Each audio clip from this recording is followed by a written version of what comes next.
You talked about the economy, and you talked about people worrying about where things are.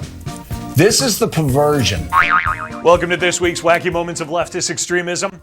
We're in a time where the leftist media chorus sings in unison about how democracy is in danger. And no one hits those harmonies higher than those harpies at The View. It's something that I think about a lot because I do agree with you that this is an existential crisis to our democracy. So democracy for me is at stake because everything that I know that is tied to it is questionable now. We must save our democracy. They're so concerned about democracy. So, surely they would be proud of Americans who braved the cold and the snow in Iowa to take part in the Iowa Caucus, right? Honestly, it's disappointing as a non-Trump supporter to see an that. Iowan. Come, risk your lives for the Grand Wizard. Come in the snow and the sleet, because I am more important than your life. That's who the 5% voted for. So I think we're all sitting here disgusted that they would vote for someone like this. So when you see Iowa swept, or Trump swept Iowa, no, he did not. Actually, yeah, he did. But the leftist media doesn't really believe in a democratic voting process. They only believe that the left should dictate. They asked them to deal with immigration. Trump would authorize, quote, sweeping raids, giant camps, and mass deportations. Does that make you more likely, less likely to support him? 50% more likely. Yeah. So a poll shows a Democratic majority wants a stronger border. So lawmakers should make that happen, right? So I think the big picture takeaway from that, and I don't mean to be, again, too dark, as you said, on this, but it is not.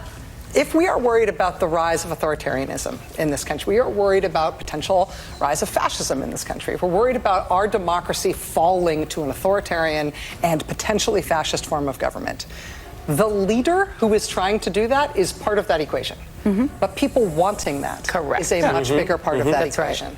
Right. So when a majority of people are voting for greater border security, that isn't actually democracy, that's fascism. And while propagandist Party TV, MSNBC, trashes Trump and Iowa caucus voters as fascist, surely, being the journalists that they are, they would let Trump speak for himself and explain his position. The projected winner of the Iowa caucuses has just started giving his victory speech. We will keep an eye on that as it happens. We will let you know if there's any news made in that speech, if there's anything noteworthy, something substantive and important. The reason I'm saying this is, of course, there is a reason that we and other news organizations have generally stopped giving an unfiltered live platform to remarks by former President Trump. Because they like to be the dictators. They suppressed the Hunter Biden laptop 3 years ago, and now they don't want you to hear about a differing opinion that the majority of voters actually support, especially that secure border idea. I mean, even CNN draws the line there. We're going to seal up the border. Because right now we have an invasion. We have an invasion of millions and millions of people that are coming into our country. I can't imagine why they think that's a good thing. Donald Trump declaring victory with a historically strong showing in the Iowa caucuses. If these numbers hold, the biggest victory for a non-incumbent president in the modern era for this contest. A relatively subdued speech as these things go so far, although here he is right now under my voice. You hear him repeating his anti-immigrant rhetoric. Oh yeah, Jake Tapper's voice must be louder, and any voice with a different opinion than his is just rhetoric. They don't like a constitutional republic, which they almost never mention, but they do actually truly seem to hate democracy. If you don't vote the way they want, your vote is really insignificant and it shouldn't matter. These are white Christians. That this is a state that is overrepresented by white Christians that are going to participate in these caucuses, especially tonight. Wow. Racist much there, Blondie?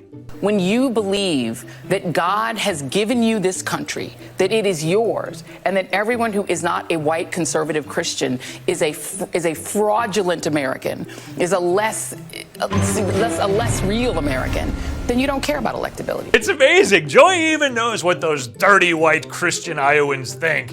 And MSNBC is sure what they're thinking is super racist. If you look at those entry polls, as Steve points out, 55% of white born-again or evangelicals are going from Trump.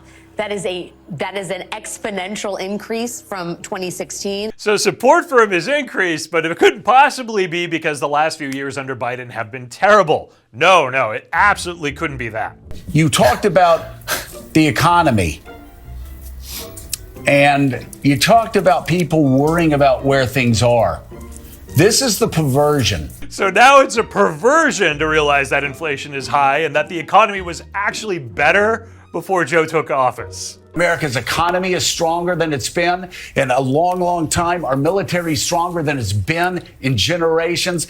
Gas prices are up since Joe took office. Inflation has soared, and the military is the smallest it's been since 1940. But don't let any facts stop you from listening to those democracy-hating leftist news hosts. The fact that the Biden administration just received a worse-than-expected inflation report, well, guess what? That's really not bad news. A lot of people like to say Donald Trump was great for the economy. Things went really well for me when he was the president. So, Steve, I turn to you. We got another inflation report this week. It was good-ish. Prices only climbed 3.4% from the same time last year. I mean, that's goodish under Biden. Another inflation report this week. It was good-ish. Really, the left doesn't understand why voters would be concerned with inflation or the border. If you don't support Joe, you will be judged. If that's what they want to vote for because it's the transcendence of either the economics, transcendence of the border issues. I'm trying to understand this stuff without judging it. I guess I do judge it a bit. Oh, more than a bit. You talked about the economy, and you talked about people worrying about where things are. This is the perversion. Maybe the leftist media and their minions showed us this week that they are actually really scared of people that vote on real issues that impact their families, and that they're really scared of actual democracy.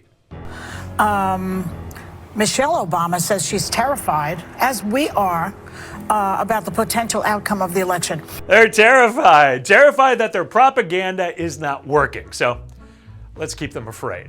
I'm Eric Shiner from MRC-TV, asking you to visit the MRC homepage, click on that donate button, visit MRCTV.org for the latest information, entertainment, and videos that will surely terrify Joy Behar. And be sure to like, share, and subscribe to these videos on the social media platforms that let you see us. We'll return next week with another look at leftist media madness.